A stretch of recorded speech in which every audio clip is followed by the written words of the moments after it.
আবার বাড়িছে বিশিষ্টজন। এই বিশিষ্টজনেরা বিশাল আসর হয়েছিল হাসিনার আমলে। তারা নানা বিষয়ে তাদের জ্ঞান গব্য বক্তিমা দিত আর পত্রিকাগুলো গুরুত্ব দিয়ে ছাপাইতো। তাদের জ্ঞান প্রচুর, তাও আক্কেল কম, তাই তারা বুঝতে পারতো না যে পাবলিকে তাদের চুদে না, পাবলিকে যাদের চুদে না কিন্তু মনে করে মুই কি হনুরে, এরাই হইতেছে বিশিষ্টজন, বুঝাও। তা কারা কারা এটা করিছে দেখবেন, সে ঘুরে মা ঘুরছে সেই আমি বাকশালী ঘটনার লোকেরা। আসেন দেখি এই মার্কা মারাদের কয়েকটারে দেখি, তারপরে তারা কি কইছে সেটা দেখমুনি।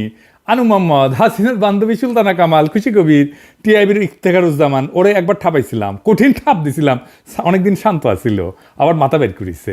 তত্ত্বাবধায়ক সরকারের সাবেক উপদেষ্টা রাশেদা কে চৌধুরী, তারপরে কামাল হোসেনের মেয়ে সারা হোসেন, আবার অগ্রণী ব্যাংকের চেয়ারম্যান সৌদ আবু নাসের বখতিয়ার আহমেদ, ওরে অগ্রণী ব্যাংক থেকে পাশায় লাথি দিয়ে বের করে দিবেন। তারপরে আবার দেখেন কি আবার কমো আমাকে শ্রদ্ধাভাজন নূর খান, মানবাধিকার কর্মী, হুদাইকা ঢুকিজের মধ্যে গুম কমিশনের প্রধান, কিন্তু ভালো কাজ করিচ্ছে। কিন্তু বাঙ্গু সুশীলদের এই এক সমস্যা, তারা সব অর্জন নিয়ে পূজা দেয় আওয়ামী লীগের চরণে। ওনারা গুম কমিশনে নেওয়ার আগে সব আলাপ বরাবর করা লাগলো উনি যে আপনি কখনো আমি বয়ান ফেরি করতে পারবেন না, আর কামটা ঠিক করেন নাই। যাই হোক, আজকে কিছু কইলাম না, নিজেদের লোক। আবার দেখেন হিন্দু বৌদ্ধ খ্রিস্টান ঐক্য পরিষদের, বুঝছাও তো এদের নাই ফুটা পয়সার দাম। আসছে পত্রিকা পাতায় প্রতিবাদ জানাইতে, কইছে ধানমন্ডি 32 নম্বর রোডের শেখ মুজিবুর রহমানের বাড়িটা ঘুরিয়ে দেওয়ার তীব্র ক্ষোভ এবং নিন্দা জানিয়ে বিবৃতি দিচ্ছেন দেশের 26 জন বিশিষ্ট নাগরিক যাদের পাবলিক। তারা বলছেন আইন শৃঙ্খলা বাহিনীর সম্পূর্ণ জ্ঞাতসারে যেভাবে বাড়িটি ভাঙা হয়েছে, আগুন দেওয়া হয়েছে, তাতে করে গভীরভাবে মর্মাহত, স্তম্ভিত এবং লজ্জিত হয়ে এই ঘটনার বিচার চায়। আবার তা করেছি তো আমরা, আমিও করেছি, আমি তো ডাক দিছি, তো আমার বিচার কর তুই। দেখি দেখি ক্যাঙ্কা তোর মাজাত জোড়ায়, দেখি আয় আয় একটা মামলা কর আমার নামে, দেখি কত তোর মাজাত কত জোর আছে, তোর 26 জন মিলা, দেখি আয় কর তো, দেখি আমার নামে একটা মামলা, আয় দিব বিচার। মর্মাহত কে, স্তম্ভিত কে, লজ্জিত কে, তোকে কি কেউ মানেনি, লজ্জা পেশ খে। বাড়ি বুলডোজার দিয়ে ভাঙা হয়েছে, তো বাড়ি তো হাসিনার বাপের, তোর ফাটে, হাসিনার ফাটলে তা ওটা কথা ছিল। কারণ হচ্ছে হাসিনার রসুনের কোয়ায় না, ওগের একই রসুনের কোয়ায়, ওই রসুনের নাম ইন্ডিয়া। ইন্ডিয়া ভাবতে পারে নাই যে আমি ন্যারেটিভের তীর্থভূমি এইভাবে জয় বাংলা হয়ে যাবে, ওইটা টিকে থাকলে আবার ওইটাই ভর করে আওয়ামী লীগ উঠে দাঁড়াইতো। সেজন্য ইন্ডিয়া বিবৃতি দেয় 32 নম্বর ভাঙায় নিয়ে, বুঝতে যাও যে এক শিয়াল যদি একদিকে হুক্কা হুয়া করে না, আর উল্টা দিক থেকে ক্যা হুয়া করে, সব শিয়াল চিল্লায়, শিয়াল দেখে বুঝবেন এই বিশিষ্ট জনগুলো হইতেছে ইন্ডিয়ার শিয়াল। এরা হুক্কা হুয়া দিছে আর ইন্ডিয়া থেকে ক্যা হুয়া করিচ্ছে, বুঝছাও। দেখেছেন, দেখেন হর্ষবর্ধন সিংলা কি কয়। जो शेख मुजीबुर रहमान का घर जलाया है, वो ना सिर्फ उनका घर था, पर ये 1971 के जो जितने भी लिबरेशन वॉर के मोमेंटोज थे और आर्काइव थे, डॉक्यूमेंट्स थे, वो सब वहाँ पे थे। तो मुझे लगता है कि ये एक अटेम्प्ट है कि 1971 के इनके जो लिबरेशन वॉर का जो स्पिरिट है और वो नैरेटिव है, उसको हटाने का कोशिश है। तो इसमें जो लोग दाखिल थे वो शायद हिज़्बुत तहरीर के भी थे, और जो हमने देखा IS के फ्लैग भी लगाया इन्होंने। तो ये थोड़ा स्टूडेंट्स तो नहीं थे, ये मुझे लगता है कि आतंकवादी थे। और ये जो हरकतें हैं मेरे ख्याल से बांग्लादेश के लोगों के हित में नहीं है। भारत सरकार की तरफ से एक प्रेस स्टेटमेंट भी, एक से ज़्यादा प्रेस स्टेटमेंट हैं, उनके डिप्टी हाई कमिश्नर को बुलाया गया है, और हमने काफ़ी मतलब सख्त तरीके से इनको बताया कि ये सब हरकतें नहीं चलें। আবার দেখেন ইন্ডিয়ার টেলিগ্রাফ কি কয়, যে বলে এটা নাকি ISI এর কাজ। ইন্ডিয়ান বাংলাদেশের মানুষ কি ধৈঞ্চারে তোগরের মতো? বাংলাদেশের মানুষ রক্ত দিয়া যুদ্ধ করে পতাকা পাইছে। এই 24-এ রাজপথে আমাদের ছেলেরা রক্ত দিছে, বীরের মতো লড়াই করছে চোখের সামনে।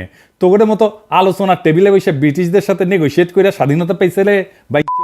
তাই বাংলাদেশের মানুষের রাজনৈতিক আকাঙ্ক্ষা একবার দেখে আমেরিকার হাত, একবার দেখে পাকিস্তানের হাত। পাকিস্তানের হাত কুটি আছে জানি না, কিন্তু আছে এটা শিওর। শালা গান্ডু ধ্বজভঙ্গ। এই জন্য তো ইন্ডিয়ান নায়িকাগুলো খালি বাংলাদেশে আসে, বাংলাদেশের আগুন বরাবর পোলাপানগুলোর আকর্ষণে আসে, বীরত্বে মুগ্ধ হয়ে আসে। আরো আসবি শালা। 32 নম্বরের সাথে বাংলাদেশের গৌরবের ইতিহাস জড়িত নাই, আছে লজ্জা আর কলঙ্কের ইতিহাস। কেন আছেন দেখি। এ বাড়ি তৈরি হয়েছিল দুর্নীতির টাকায়। এই বাড়ি থেকে মুজিব আত্মসমর্পণ করে পাকিস্তানি বাহিনীর কাছে, দেশের মানুষকে গণহত্যার মুখে ফেলা। নেতা নাকি সে সুটকেস গুছে রেখেছিল বুঝছাও, যে ধরবি ওটি থেকে। তারপরে নাকি ফোন করেছে আর্মির জেনারেলদেরকে, আমাকে ধরে নিয়ে যাও, ধরে নিয়ে যাও। এই বাসা থেকে নাকি স্বাধীনতা ঘোষণা দিছিল। একেবারে মিছা কথা, ডাহা মিছা কথা। বাংলাদেশের সরকারের না এখনই পাকিস্তান আর্কাইভে খোঁজ নেওয়া উচিত। 1971 সালে ওই যে সোয়াদ্দির বডিগার্ডের যে মামলা হয়েছিল না, স্বীকারোক্তি কি দিছিল, সে যেরকম ধান্দাবাজ, তার বাংলাদেশের স্বাধীনতার বিরুদ্ধে এবং পাকিস্তানের অখণ্ডতার পক্ষে স্বীকারোক্তি দেওয়ার কথা। আমি 99% শিওর। বাকি 1%-এর জন্য আপনারা পাকিস্তানে একটা স্পেশাল মিশন পাঠাতে পারেন, মিলা যাবে। আমি কইলাম এটা আরো আগে করা উচিত ছিল। ইনফ্যাক্ট সেই মামলার পুরা নথির নকল বাংলাদেশের সরকারের নিয়ে এসে উন্মুক্ত করে দেওয়া উচিত। মুজিবের যে দুর্নীতি মামলা যেটা দেখালাম, যেটা 2 বছর জেল কাটিছে না ওই সোয়াদ্দির বডিগার্ড, সেই মামলার নথি উন্মুক্ত করে দেওয়া উচিত। আওয়ামী লীগকে মরালি দুর্মুষ পেটায় না করলে ওরা থাকবে না। হিউম্যান রাইটস ওয়াচ আবার বিবৃতি দেয়া কইছে, ক্ষমতাচ্যুত আওয়ামী লীগ সরকারের বিরুদ্ধে ক্ষোভ ন্যায্য হইল, আইনের লঙ্ঘন ন্যায্য নয়। মানে হইল ক্ষমতাচ্যুত আওয়ামী লীগ সরকারের বিরুদ্ধে দাঁড়ায় কোনো আইন লঙ্ঘন করা যাবে না। তাইলে আইন লঙ্ঘন মানে কি? আসেন এটা বুঝে দেখি। ফ্যাসিজমের বিরুদ্ধে কোনো গণপ্রতিরোধ সৃষ্টি হইয়া যদি কোনো পাল্টা ক্ষমতার জন্ম দেয়, তাইলে নাকি আইন লঙ্ঘন হইয়া যাবে। যার সোজা মানে হইল যে কোনো বিপ্লবী তো অবৈধ, আইন অবৈধ। তো এমন এক কাজ যেটা আইনের লঙ্ঘন। কার আইন? কোন আইন? তাহলে যে দেশের মানবাধিকার সংস্থা HRW, সেই আমেরিকায় 1776 সালে যে বিপ্লব হয়েছে সেটা অবৈধ, আইন লঙ্ঘন। বা ধরেন 71-এর মুক্তিযুদ্ধ, এটা তো আইন লঙ্ঘন। 1976 সালে আমেরিকান বিপ্লবীরা অস্ত্র হাতে তুলে নেয় নাই, সেটা কোন আইনে নিছিল? কোন আইনে ন্যায্যতায় নিছিল? নাকি HRW কবে যে সেটাও অবৈধ, আইনের লঙ্ঘন? কোন নতুন ক্ষমতা যদি রাজপথ থেকে উত্থিত হয় জনগণের মধ্য দিয়া, তার আগে বা তার উপরে কোনো আইন নাই। আগে ক্ষমতা, তারপরে সেই ক্ষমতার মোড়ক থেকে আইনের জন্ম, কনস্টিটিউশনের জন্ম। এটাই হইল রাজনীতির ধারণা। মানবাধিকারের ধারণা দিয়ে রাজনীতি বুঝতে পারবেন না। মানবাধিকারের ধারণা দিয়ে রাজনীতি বুঝতে গেলে বেশি বুঝবেন, এইরকম মাখায় ফেলবেন। কোনো গণপ্রতিরোধ যদি তৈরি হয় কোন একটা জুলুমের বিরুদ্ধে, তাহলে একটা পাল্টা গণক্ষমতার জন্ম হয়, যা জীবন্ত, যা আগের সকল ক্ষমতা, সকল আইন, সমস্ত কনস্টিটিউশন, সব সংবিধানকে নাকচ করে দেয়। পাবলিক নিজেই জীবন্তভাবে গণক্ষমতা নিয়ে হাজির হইয়া যায়, যার সামনে আগের সমস্ত ক্ষমতা, আগের সমস্ত আইন, সমস্ত কনস্টিটিউশন নাকচ হইয়া যায়। নতুন ক্ষমতার সামনে সকল আইন অন্যায্য, বাতিল হইয়া যায়। সেটা ঘোষণা দিয়া কনস্টিটিউশন বাতিল করে বলা হোক আর নাই হোক, সবসময় আগে নতুন ক্ষমতা, পরে আসবে সেই সূত্রে আইন। আগে থেকে থাকা কোনো আইন দিয়ে নতুন ক্ষমতা তৈরির পর আর প্রযোজ্য থাকে না, কার্যকর থাকে না। আমরা কি 1971 সালের আগে থেকে পূর্ব পাকিস্তানের, মানে যেটা পূর্ব পাকিস্তান ছিল, পাকিস্তানের আইন কনস্টিটিউশন মাইনা নিয়ে মুক্তিযুদ্ধ করেছিলাম? নয় কোনো গণক্ষমতা তৈরি করতে বা জন্ম দিতে পারতাম আমরা যদি আইন মেনে করতাম? পুরানো যে কোনো আইন কনস্টিটিউশন মানলে যে কোনো ধরনের অস্ত্র ধরনের তো অবৈধ এবং রাষ্ট্রদ্রোহিতা। এবং নতুন যে কোনো গণক্ষমতা জন্ম নিলে পরে সে নতুন সব আইনের জন্ম দিতে পারে। আর গণক্ষমতা জন্মের আগে কোনো আইন সে মানবে না। ক্ষমতার আগে কোনো আইন নাই। নয় ক্ষমতা থেকে এর পরে কেবল নয় আইন, নয় কনস্টিটিউশন তৈরি হইতে পারে। 2024 সালের জুলাই আগস্ট বিপ্লবে এই গণক্ষমতার উপরে আগের কোনো আইন তাদের উপর আর প্রযোজ্য না, ছিল না, থাকতে পারে না। রাজপথে থাকা ছাত্র জনতাই আইন, আমাদের সম্মিলিত আকাঙ্ক্ষাই আইন। আমরাই সার্বভৌম জনগণ, আমরাই সম্মিলিতভাবে যেই আকাঙ্ক্ষা পোষণ করব সেটাই বাংলাদেশের আইন। এর বাইরে কোনো আইন নাই। এবং এই জন্যেই এই বিপ্লবী জনতাকে মব আখ্যা দেওয়া হচ্ছে। কাদের তরফ থেকে? কেন বিপ্লবী জনতাকে মব বলা হচ্ছে? কারণ এরা জনগণের গণক্ষমতায় ভয় পায়। আসেন এটা একটু বুঝে দেখি। এই যে দেশের বিচার বিভাগ, বাস্তবে তো হাসিনার আদালত হিসেবে কাজ করলেও সাংবিধানিক নথিতে এটাই কিন্তু দেশের সবচেয়ে ক্ষমতাধর প্রতিষ্ঠান। এতটাই ক্ষমতাধর যেটা সংসদ বা জনগণের ক্ষমতার চাইতেও শক্তিশালী। এমনকি সংবিধানের ঊর্ধ্বে, সংবিধানের ব্যাখ্যা তারা দেয়। এমনকি যদি রাষ্ট্রই বিলুপ্ত হয়ে যায় তাও বিচার বিভাগ বহাল থাকবে। এই বিচার বিভাগকে তাই সরকার কিছু করতে পারে না, করতে পারেওনি। হাসিনার তৈরি করা এই স্ট্যাবলিশমেন্টই এখনো বহাল আছে। আজ যারা এই যে মবের সমালোচনা করতেছে তাদের অনেকেই কিন্তু কিছুদিন আগে যে বিচারিক অভ্যুত্থান জুডিশিয়াল কু করতে গেছিল না, সেটা ছাত্র জনতার প্রতিরোধ করায় স্বস্তির নিঃশ্বাস ফেলছিল। কারণ তখন আর কোনো পথ খোলা ছিল না, তো বিচার বিভাগের উপরে কারো হাত ছিল না। এক সময় সংবিধানে বিচারকদের ইমপিচমেন্টের বিধান ছিল, অভিশংসনের বিধান ছিল, তাদেরকে লজ্জা দেওয়ার বিধান ছিল, যেটাতে তাদেরকে অপসারণ করা যেত। সেখানে সংসদের কিছু ক্ষমতা ছিল, কিন্তু বিচার বিভাগ সেটা বাতিল করে দিচ্ছে। বুঝে যাও, এখন যারা সত্যিকারের ন্যায় বিচার ব্যবস্থা চান তারা কিভাবে হাসিনার স্বেচ্ছাচারীভাবে সাজানো বিচার বিভাগ দিয়ে সেটা পূরণ করবেন? একমাত্র সমাধান হইল বিচার বিভাগকে সম্পূর্ণভাবে পুনর্গঠন করা, নতুন করে একটা বিচার ব্যবস্থা গড়ে তোলা। আর সেটা করতে হইলে সংবিধান সংশোধন করতে হবে এবং বিচার বিভাগের উপরে জনগণের সর্বোচ্চ কর্তৃত্ব প্রতিষ্ঠা করতে হবে। জনগণ সর্বোচ্চ, বালের সংবিধান, বালের বিচার বিভাগ, সবার উপরে জনগণ। এই বিচার বিভাগ যখন ন্যায় বিচার দিবে না, যখন ক্ষমতাসীন দলের লোকদের রেহাই দিয়ে দিবে, তখন জনগণ কিভাবে ন্যায় বিচার পাবে? সরকার চাইলেও তখন বিচার নিশ্চিত করতে পারবে না। মজার বিষয় হলো বিচার বিভাগের সাথে যখন সরকারের সংঘাত সৃষ্টি হবে, তখন সরকারের হাতে একমাত্র পথ থাকে জনতাকে ডাক দেওয়া। তাইলে বুঝেন, রাষ্ট্রের গঠন প্রণালীর মধ্যে বিচার বিভাগ নিজেই এই যে মবস বলতেছে, যাদেরকে জনতাকে বলতেছে বিক্ষুব্ধ জনতা, তা তৈরি হওয়ার পূর্ব শর্ত তৈরি করে রাখছে। কারণ জনগণের সার্বভৌমত্বের বদলে বিচার বিভাগের সার্বভৌমত্ব দলিলে লিখে রাখা হয়েছে। জনগণ বিচার বিভাগের খবরদারি মানবে কেন? রাষ্ট্রের মালিক জনগণ, বিচার বিভাগ না। বিচার বিভাগের ঊর্ধ্বে জনগণ, রাষ্ট্রের প্রকৃত মালিক জনগণ। তাই যাদেরকে আজকে মব বলা হচ্ছে তারা থাকবে, জনতা রাস্তায় থাকবে, জনতা রাজপথে থাকবে যতক্ষণ পর্যন্ত না নতুন আইন তৈরি হইতেছে, ততক্ষণ পর্যন্ত জনতাই ডিকটেট করবে এই সরকার কিভাবে চলবে। এবার আসেন 32 নম্বর ভাঙায় কি অর্জিত হয়েছে, কি লাভ হয়েছে, এটা একটু বুঝে দেখি। এই সরকার, যে সমস্ত সরকার যে সমস্ত ভালো কাজ করে না, তার দায় এসে পড়ে ছাত্র জনতার নেতাদের উপরে। তখন গালি খেতে হয় তাদের। আর নতুন রাজনৈতিক দলকেও কিংস পার্টি বলে কটাক্ষ করা হয়, মানে ছাত্ররা যে দল তৈরি করতে যাচ্ছে, যারা গালি দেন ওই নেতাদের দোষ দেন। তারকে একবারও ভেবে দেখছেন যখন ছাত্র জনতা 32 নম্বর ভাঙে, তখন সেটাকে কেন আর কারো কাজ বলে মনে হয় না? ছাত্র জনতার এই কাজ সরকার যেহেতু সরাসরি ঠেকানোর চেষ্টা করেনি, সুতরাং সেটা তো সরকারেরই একটা কাজ। এটাই তো স্বাভাবিক। সরকারে যারা আছে তারা সরকার চালাইতেছে, তারা রাষ্ট্র চালাইতেছে, আমরা সরকারের পাবলিক পার্টনার। রাষ্ট্রের দায়িত্বে থেকে তারা যেটা করতে পারতেছে না, সেটা তাদের পাবলিক পার্টনাররা কইরা দিতেছে। সরকার পুরা বিপ্লবী হইলে এটা সরকার নিজেই এটা ভাঙতো। সরকার আধা বিপ্লবী জন্য সে চুপ করে থাকে, আমরা কামটা সেরা দিই। আধা বিপ্লবী সরকার হইলে তো এমনটাই হওয়ার কথা। এতে সরকারের কর্তৃত্বের ঘাটতি দেখা যাচ্ছে না তো, বরং সরকার নিজেই যে ভাঙতে চাইছিল তা শুধু আনুষ্ঠানিক পথে না, যে অপ্রাতিষ্ঠানিক বা ইনফর্মাল পথে ঘটাইছে। এই সরকারকে জোর কইরা সংবিধানের কাঠামোর মধ্যে ঢোকানো হয়েছে, কিন্তু তার বিপ্লবী চরিত্র অটুট আছে। এইটাই গুরুত্বপূর্ণ বিষয়, সেটাই বারবার প্রকাশ পেয়ে যাচ্ছে। সরকারের যেটা বিপ্লবী আকাঙ্ক্ষা, সেইটা তার পাবলিক পার্টনারের মধ্যে দিয়ে প্রকাশিত হইতেছে। সরকার আমাদের বাধা দিতেছে না। এইখানেই মজা, এইখানেই পাবলিক প্রাইভেট পার্টনারশিপ, বুঝছাও, নতুন ধরনের। আমি নিজে কতবার কইছি এটা বিপ্লবী সরকার না, এটা বিপ্লবী সরকার না। আমরা চেষ্টা চরিত্র কইরা সরকারকে আধা বিপ্লবী সরকার বানাইতে পারছি, এরপরে আমরা পুরা বিপ্লবী সরকার বেনে দেবো এই সরকারকে। এটাই আমাদের অর্জন। যখনই মনে হবে এই সরকার তার বিপ্লবী শপথ ভুলে যেতেছে, তখনই তার বেসরকারি পার্টনাররা আমরা মাঠে নেমে চাপ সৃষ্টি করে সেই শপথ মনে করায় দিতেছি। বিপ্লবের পর হাসিনার স্ট্যাবলিশমেন্টের যারা শরিক ছিল তারা ভাবছিল সব গুছাই আনছি, এখন আমরা অ্যাডভাইজারও নিয়োগ বানাইতে পারি। ডেলি স্টারের সাংবাদিক কইছিল না, অ্যাডভাইজার আমরা বানাই।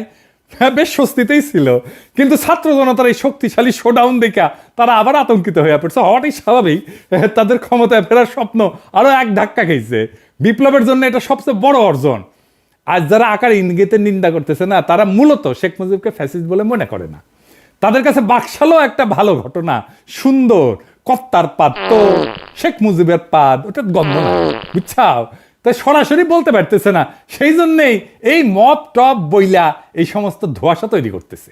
তবে আমার মৃত্যু পরোয়ানা ঘোষিত হয়েছে, আগে শুনেন কেমনে। পিনাকি ভট্টাচার্য ফ্রান্সের একটা লয়ের কথা বলি, if you kill someone you don't need to death penalty, maybe life in the prison 10 years 12 years। ফ্রান্সে কি বাংলাদেশের মানুষ নাই? পিনাকির মতন একটা কুকুর এই ধরনের কাজ করে যাবে আর বাংলাদেশের মানুষ এখানে বসে আছে? অ্যাসাইলাম মারা একটা কুকুর এখানে বসে আছে। এই কুকুরটা গলা কাইটা যদি এখানে কোনো মানুষের ডেথ পেনাল্টি হবে না, life in the prison. I am challenging. I am sorry. সে বলতেছে ফ্রান্সে তো খুনের শাস্তি 10 বছর জেল, ফাঁসি তো দিবে না, তো পিনাকে খুন করে না কেউ কেন ফ্রান্সে? হাসিনা এক বক্তৃতায় গেল ক্ষমতা, আর এক বক্তৃতায় গেল 32 নম্বর। আলহামদুলিল্লাহ, আমার শহীদের মৃত্যু হইলে না বাংলাদেশে আমার ক্ষুদ্র ভ্রাতার ভগিনেরা ছোট বড় মাঝারি কোমল কঠোর বাকশালীদের আস্ত রাখবে না, ছানা বানা করে ফেলবে। আমার মৃত্যুতে বাংলাদেশ পুত পবিত্র হবে। আমার সত্যি যদি মাইরা ফেলায় বাংলাদেশে যেন কোনো বাকশালী রক্ষা না পায়। আমার মৃত্যুর খবর বাংলাদেশে পৌঁছানোর 24 ঘন্টার মধ্যে কাম ফিনিশ করে দেবে। এইখানেই শেষ না, আমি ওদের জন্য নরকের দরজায় হাজির থাকবো, ওদের জান ওইখানে আমি কালা কালা করে দেবো। সরকার গত 6 মাসে যা যা ভুল করেছিল যে জায়গায়, সেইটার কাফফারা দিতে হয়েছে আমাদের 5ই ফেব্রুয়ারিতে।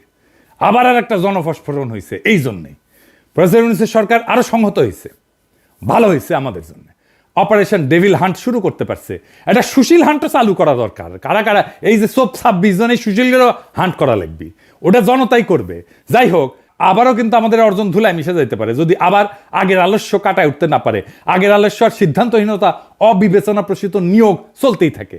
আমি 7ই আগস্ট কি লিখেছিলাম দেখেন, লিখেছিলাম এমন হয়েছে বাংলাদেশের ক্ষমতা এখন হাসিনার বদলে সুপ্পু। তাহলে এত রক্তপাত এত প্রাণদানে লাভ হইল কি? বিপ্লব মানে গণক্ষমতা, সেই বিপ্লব তো সুপ্পুর অনুমোদন নিয়ে কাজ করবে না।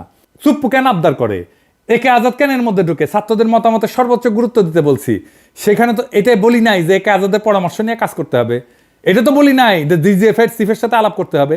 এই তত্ত্বাবধায়ক সরকার যদি ইন্ডিয়ান লাইসপেন্সার দিয়ে ভর্তি হয় তাহলে কলে জান কালা কালা করে দেবো, করে দিছিলাম কলে, বুঝাও। আর এই প্রক্রিয়া বুঝে হোক না বুঝে হোক যারা বিপ্লব বেহাত করে দিচ্ছে তাদের আমরা ক্ষমা করব না। দেখেছিলেন আমি ঠিক সময় মতো ঠিক কথা কইছিলাম, যা আমি আগে কইছি সেটা পরে ঠিক হয়েছে, পরে আবার আমাদেরকে এসে আবার এটা ঠিক করে নিতে হয়েছে। এই যে দেখেন মনির হায়দারকে বিশেষ সহকারী হিসেবে নিয়োগ দেওয়া হয়েছে। আমি চিনি তারে, আমি অপছন্দ করি না, পছন্দই করি। কিন্তু মনির হায়দারকে আপনারা চিনেন না, তাই না? আমেরিকা প্রবাসী এক সাংবাদিক। আচ্ছা বলেন তো, প্রফেসর ইউনূসের একজন আমেরিকা প্রবাসী সাংবাদিক দরকার। আপনার কার নাম মনে ভাইসা আসে? মনে মনে বলে চিন্তা করেন যোগ্য ক্যান্ডিডেট হিসাবে। হ্যাঁ, কনক সরোয়ার ইলিয়াস, তাই না? কনক সরোয়ার তো পিএইচডিও করেছে। তার অ্যাক্টিভিজম এমনই হাসিনারে প্যারা দিছে যে তার বোনকে জেলে নিছে তারে না পাইয়া। কনক দারুণ জনপ্রিয় তো। আমার ইলিয়াসের নানা সমালোচনা আছে, কিন্তু কনকের নামে আছে কোনো সমালোচনা নাই তো। কনক তো সবচাইতে যোগ্য এই পজিশনের জন্য, ইলিয়াসও যোগ্য। কনক বা ইলিয়াস যদি বিশেষ সহকারী হতো তাহলে সারা দেশে আনন্দের বন্যা বয়ে যেত। এই সরকার রাজনৈতিক সরকার না, তার তো সলিড অ্যান্টিফেসিস দক্ষ জনপ্রিয় লোক দরকার এইসব পজিশনে। কনক কি পরিমাণে দাবরানির উপরে রাখতো আওয়ামী লীগকে চিন্তা করেন, কিন্তু সেটা করবে না। শুনলাম আলী রিয়াজ আর বদিউল আলম মজুমদার রিকমেন্ডেশন না হয়েছে। তো প্রফেসর ইউনূস, আপনি যে আয়নাঘর দেখতে যেতে পারেন না, এখনো পারতেছেন।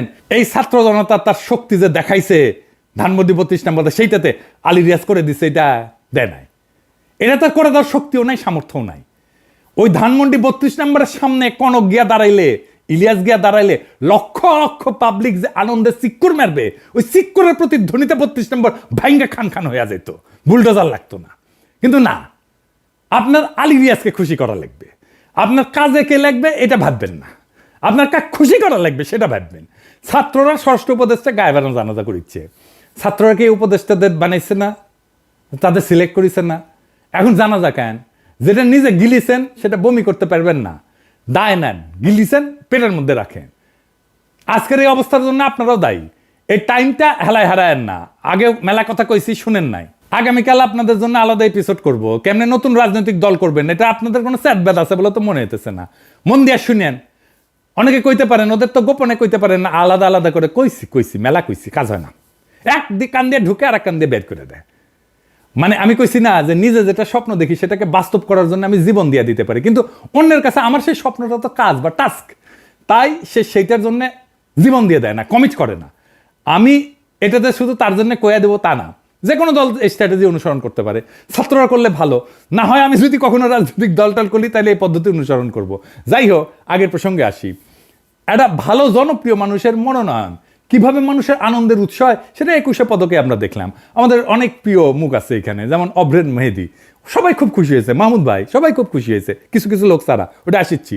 শহীদুল আলম, এই জন্য জনপ্রিয় মুখ লাগে। যদিও মাহমুদ ভাইয়ের পিছে বামেরা লাগিয়েছে, সেটা একটু বুঝে আসেন। বামেদের দাবি হয়েছে যে ফুলবাড়ি গুলির জন্য দায়ী মাহমুদুর রহমান। আবার কইছে ব্লগার হত্যার জন্য দায়ী মাহমুদুর রহমান।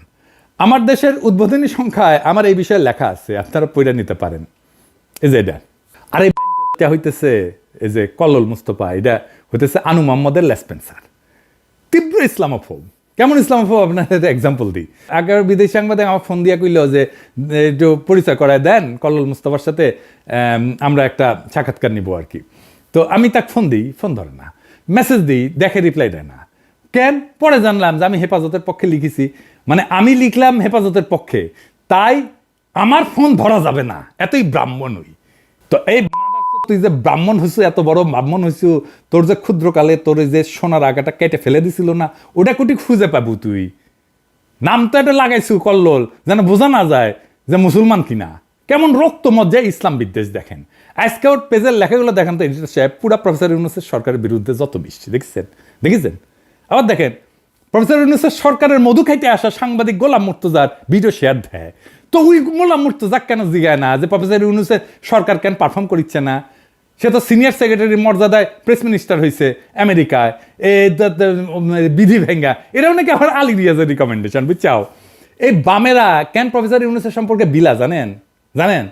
হাসিনাও দেখবেন বক্তৃতা দিলে ইউনূসের বিরুদ্ধে বলে, বিএনপি জামাতের বিরুদ্ধে বলে না। কিন্তু এই যে তারপরে যে এতিম আছে না, ওমিপিয়ালের এতিম তেতিম আছে না, তারাও প্রফেসর ইউনূসের বিরুদ্ধে এক একটা, বিএনপি জামাতের বিরুদ্ধে না, কিন্তু সমন্বয়কদের বিরুদ্ধে এক একটা, ছাত্রদের বিরুদ্ধে এক একটা। কেন জানেন? প্রফেসর ইউনূস থাকায় ইন্ডিয়া কিছু করবে পারছে না। প্রফেসর ইউনূস থাকায় ইন্ডিয়ার সমস্ত শয়তানি মাঠে মারা যাইতেছে, তাই এগুলো এত চুলকানি, বুঝছাও? ইন্ডিয়া এইগুলার লাগাইছে প্রফেসর ইউনূসের পিছে লাগতে, যেন প্রফেসর ইউনূস বিরক্ত হয়ে ক্ষমতা ছেড়ে চলে যায়। আমি নিজেই কইছিলাম যে আমি নিজে বিরোধী দলের ভূমিকা পালন করবো, কিন্তু যেই টাইমে দেখলাম আরে এই কেস তো খারাপ, ইন্ডিয়া তো প্রফেসর ইউনূসের পিছে লাগিয়েছে, সাথে সাথে একবারে ঠিক করলাম না, ইন্ডিয়ারে কোনো চান্স দেওয়া যাবে না, প্রফেসর ইউনূসের পাশে শক্তভাবে দাঁড়াইতে হবে, আর এইগুলারে সবসময় দাবরানের উপরে রাখতে হবে। আপনারা রাখবেন। যাই হোক, মাহমুদ ভাইয়ের প্রসঙ্গে আসি। আরেক ঘটনা কি জানেন? মাহমুদ ভাই যখন জ্বালানি উপদেষ্টা, তখন সরকারের প্রধান ছিল খালেদা জিয়া, স্বরাষ্ট্রমন্ত্রী ছিল খালেদা জিয়ার দলের অন্য কেউ, তাই না? গুলি করছে তো তাইলে স্বরাষ্ট্রমন্ত্রী। মাহমুদুর রহমানের কেন দোষ? সবার দায় করার আর কারো দায় নাই, দায় শুধু মাহমুদুর রহমানের, বুঝেছেন? এইসব ঘটনাকে সরকারের সঙ্গে জনগণের সংঘাত হিসাবে দেখতে হবে। কিছু মানুষ নিহত হয়েছে, আমরা সেটা নিন্দা জানাই। মানে আপনি ফেরেস্তা বসে দিলে তো মারপিট হবেই রাস্তায়, তাই না? প্রফেসর ইউনূসের আমলে পুলিশের হাতে মারা গেছে না মানুষ, হত্যাকারীদের শাস্তি নিশ্চিত করতে হবে সেই জন্যে, এবং এই দাবি জানাইতে হবে হত্যার দায় অবশ্যই সরকারের। এমন সংঘাত রাষ্ট্র পরিচালনার সময় ঘটে থাকে, এমনকি হত্যার ঘটনাও ঘটে, বাস্তবতা মেনে নিতে হবে। বাংলাদেশের মতো দেশের জন্য এটা আরও সত্য। ফরমাল আদালতের বিচার হওয়ার পাশাপাশি জনগণের আদালতেও রাজনৈতিক শাস্তি নির্ধারিত হবে, হইতেই হবে। 2006 সালের পর বিএনপি যে দমন পীড়নের শিকার হয়েছে, সেটাও তো এমন কিছু ঘটনার প্রতিক্রিয়া হিসেবে দেখা যেতে পারে, তাই না? জনগণের আদালতে তারা রাজনৈতিক শাস্তি পাইছে তো। জনগণ তো 2008 সালের নির্বাচনে তাদেরকে ভোট দেয় নাই। এমনকি বিএনপি কোনো আন্দোলনে জনগণকে সম্পৃক্ত করতে পারে, তাদের কর্মীরা গেছে, কিন্তু জনগণকে নিয়ে মাঠে নামা এটা করতে পারে নাই তো। তো রাষ্ট্রীয় ক্ষমতা কাঠামোর মধ্যে এই ধরনের কর্মকাণ্ড এবং শাস্তির ধারাবাহিকতা আছে। কেবল মাহমুদুর রহমানের উপর দায় চাপায় বিএনপির দায় এড়ায় যাওয়া কি ঠিক বলেন? তবে মাহমুদুর রহমানের উপর তাদের ক্ষোভ কেন? কারণটা হচ্ছে তার সাংবাদিকতা। তো এটা সরাসরি কইলেই হয়। উনি স্কাইপের ঘটনা খবর প্রকাশ করছিলেন কেন? কেন থাবা বাবার ব্যক্তিগত ব্লগ, নবী রসুলদের নিয়ে অশ্লীল ব্লগের লেখা এটা প্রকাশ করছিলেন? তো এটার তো জবাব আছে। সাংবাদিকতার কাজই তো গোপন তথ্যকে প্রকাশ্যে আনা, ব্যক্তিগত গোপনীয়তা ব্যতীত। তো তিনি সত্য চাপা দেননি, সেই জন্যই তিনি আরো যোগ্য সাংবাদিক হিসেবে বিবেচিত হবেন। এখন দেখেন হাসিনার যে অনিয়ম, হাসিনার দুর্নীতি, খুন, জখম, লুটপাট, এইটা নিয়ে ওদের যাদের পছন্দ, মতিউর রহমান, মাহফুজা নাম, তারা কোনো প্রতিবেদন প্রকাশ করছে? করেনি। অথচ একমাত্র মাহমুদুর রহমান সেটা প্রকাশ করে যাচ্ছে আমার দেশ দিয়া। যদি সত্যি সত্যি ফ্যাসিবাদ প্রতিরোধে আন্তরিকতা থাকতো এই বামগুলার, তাইলে ওরা আমার দেশ পত্রিকার প্রশংসা করতো, মতিউর মাহফুজদের সমালোচনা করতো। সেটা কিন্তু করে না, আমার দেশের সমালোচনা করে। আর মতি মাহফুজ ওদের কাছে দেবতা। এই জন্যেই বাংলাদেশে এই সমস্ত সুশীল বাম হান্টিং শুরু করা উচিত। বাংলাদেশে ইন্ডিয়ান দালাল মুক্ত না করলে বাংলাদেশ মাথা তুলে দাঁড়াইতে পারবে না। আমাদের বিপ্লবের একটা লক্ষ্য হাসিনা হটাও, আমাদের বিপ্লবের আরেকটা লক্ষ্য কিন্তু ভারতীয় দালাল মুক্ত বাংলাদেশ। তার আগে ভারতীয় দালাল চেনার কাজটা করতে হবে। আজকে তো কিছু দালাল চিনিলেন, তাই না? এদের প্রোফাইল, ফেসবুক প্রোফাইল যদি খোলা পায় না, তাহলে লিখে আসবেন। কি লিখবেন জানেন? লিখবেন জয় বাংলা, জয় হিন্দ, লুঙ্গি সেরা ধুতি পিন। আর এইগুলারে আমার কাছে পেটে দিয়েন। ধুতি কেমনে পড়া লাগে যেটা শিখে দেবো। ফ্রি ফ্রি ইনকিলাব জিন্দাবাদ।